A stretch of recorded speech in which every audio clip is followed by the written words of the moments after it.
Leicester Tigers reigning champions once again. How are you feeling ahead of the new season? We never really bask in a glory or rest on our laurels. We just worry about the season ahead. So it's going to be a long, hard season, isn't it? It's a very attritional competition. There's going to be lots of injuries and test call-ups for us, and there's going to be lots of peaks and troughs. And it's the resilience and of the players and the coaches to work through those periods and make sure that you're in with a shout towards the end. Leicester being Leicester, I guess you are always targeted by other clubs. You're still seen as the scalp to get above all others. Well, historically, we've been the most successful, I suppose, and obviously everybody wants to beat the sides that are good, and our players have had to learn that over the last few seasons. That it doesn't matter where you play or when you play. If you're wearing a Tigers shirt, they're playing Leicester Tigers, and any victory is a victory against Leicester. So we'll cope with the expectation. We always have done. And I have expectations of what I expect from the players and from the staff and the club. So, look, we're going to hopefully put ourselves in a position to try and win the Premiership and do very well in Europe. And you need to be in the knockout stages of Europe to push on and try and get to one-off games where you can win and get to semis and finals. The Premiership is a little bit more cat and mouse, and you need to be in that top 4 or top 2 to get a home draw. But top 4, and you take it from there, and you try and kick on and win the thing. Looking at your squad as a whole, lost a few experienced members like Lewis Moody, Sam Vesti, etc. Is it going to be a bit weird looking around the Welford Road changing room and them not being there? No, not really. We just get on with it. I'm used to having half those players missing for half the time anyway. George Skiverington's come in for Ben Kay.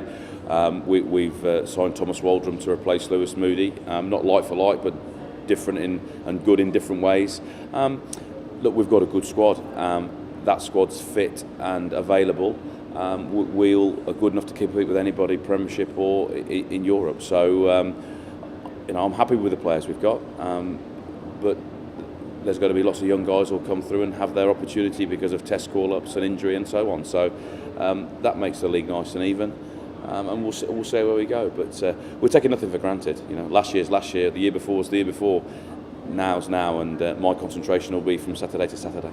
Speaking of Ben Kay, obviously he's now a pundit for ESPN. You've been sending him any threatening texts telling him to go easy on the analysis? I've been exceptionally nice to him because obviously we're doing a lot of our games. I mean, Ben's was a fantastic servant for us, and he decided to retire, having had a hard, long think about playing for another year, and obviously the opportunity to go and work with ESPN, and his knowledge of the game is second to none. So he's an intelligent, witty man, and hopefully he'll be a very good commentator. A very quick word on Ben Youngs. Obviously he was outstanding last season.